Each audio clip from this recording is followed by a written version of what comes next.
嗨，我是 CP，大家记得上一部影片5221方法吗？如果你还没有看过，记得看回之前的影片，我会把链接放在下面，记得点进去看。这次主题是3个简单的个人理财，也是5221的方式里面的221。之前说到的年支出、后备储蓄金和储蓄的3个步骤。假设我们已经有了这笔钱，那么应该怎样动用这笔资金？如果你只是放在银行户口，其实是没什么利息的，还不如将这笔资金暂时放在一些可以生钱的地方，无论多少都好，好过放在储蓄户口里。因为几多的钱在银行储蓄户口也抵不过通货膨胀的速度。可能懒的你听了看了也不会行动。其实我也是很懒，只是想固定的工作，有着固定的收入就好。如果可以，最好可以钱生钱。今年新的一年，给自己一个目标吧。有了目标，在新的一年也比较踏实了，不会每天只是上下班就傻傻过了一年。想想未来自己以后会变成怎样，其实也是现在的你造就了以后的你。第一，年支出理财的方法。现在资金分配有3个部分，需要怎么去分配呢？因为年支出的部分每一年都会动用到，最简单和最直接就是把年支出的资金放在固定的定期，也就是 fixed deposit。因为定期可以投放1个月、3个月、6个月或者1年的选择，那么也比较容易的存入和提出，也可以随时拿来给一些支出的费用。也比较建议用 online banking。 为什么呢？因为网上放定期存款比较容易看到几时到期，每个定期存款一到期的第2天就会变成普通的年利率。不要想着银行会 offer 现在的他们的 promotion rate 给你，所以到时候你就可以转去不一样的银行放定期储蓄。因为银行大概在每一季，也就是大概每3个月会有些 promotion 的rate，尤其是当银行年尾时就会看见更多，因为他们希望看见股东们看见年报的时候都是属于正成长的，所以才会推出一些不一样的定期储蓄利率。至少现在这个定期储蓄利率水平大概在2-3%年利率左右。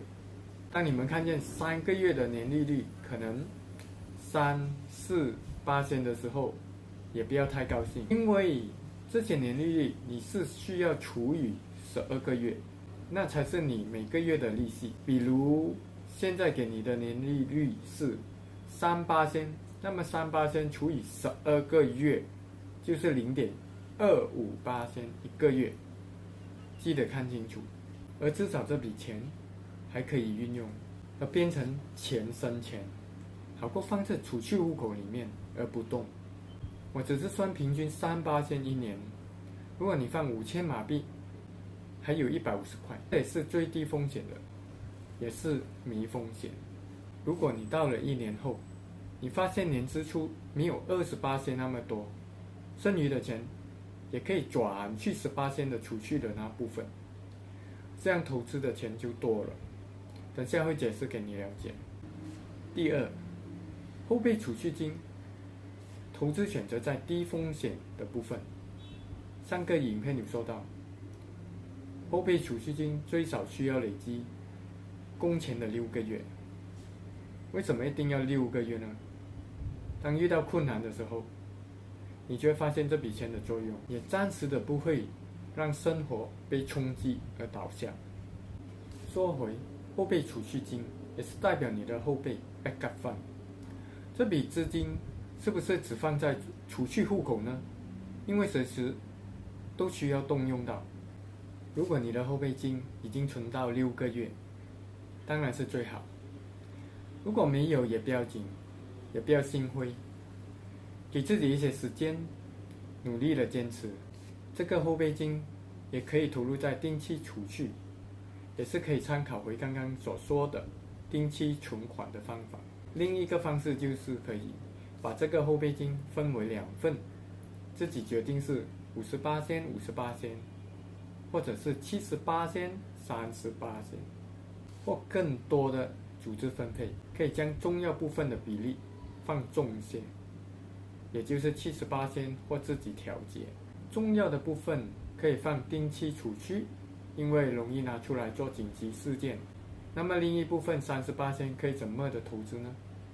可以将这笔资金投资在低风险基金。基金投资方面是需要长期投资的，因为好的基金成长，平均一年也有3到6%的年利率。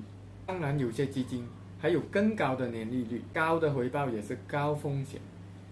别以为基金是没风险，这样你就错了。你要投资是需要一点的基本知识，或者可以找些基金经理或公司，他们可以帮你分析什么是基金和比较适合自己的。可是基金经理一定会有抽佣金，就是你投资金额的5%左右。如果你要自己管理，而有些基金公司可以让你自己网上申请和开户口。当你选择投资什么类型的基金，也可以上网去看那些基金投资在什么类型的股票。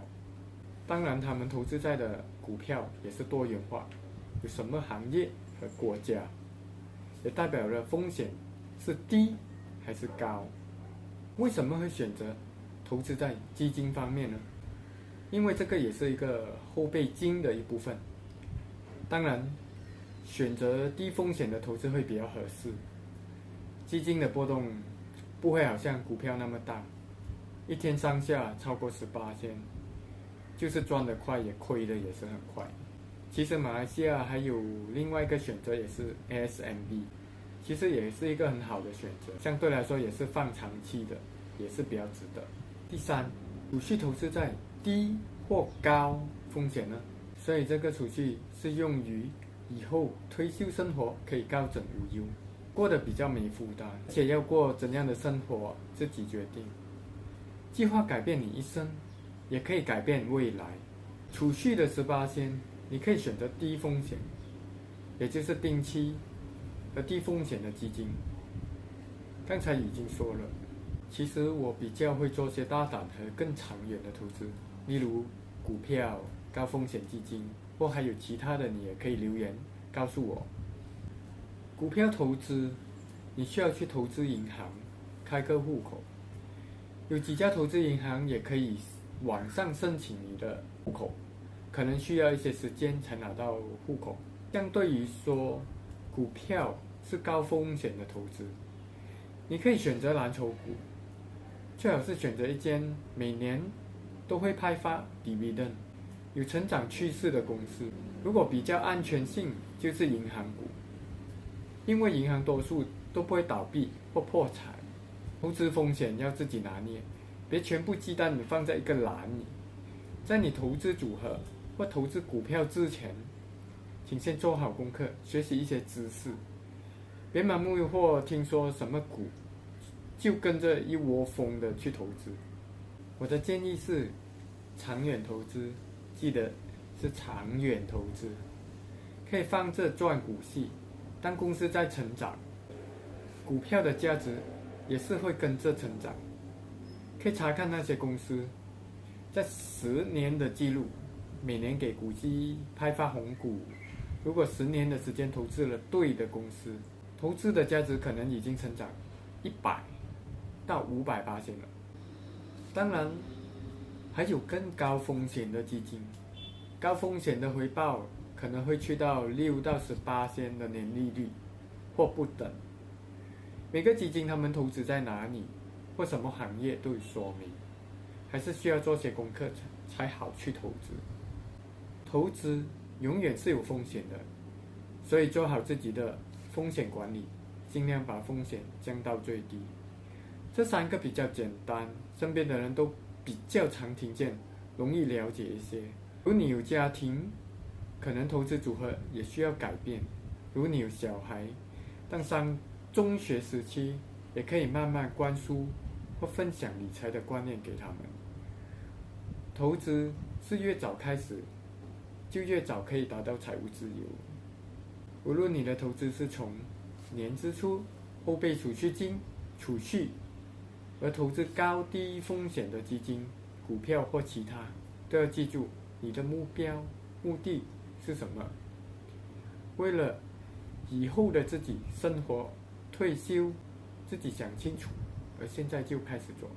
那么这主题这边就结束了，请大家记得 subscribe， 打开小铃铛 ，like and share。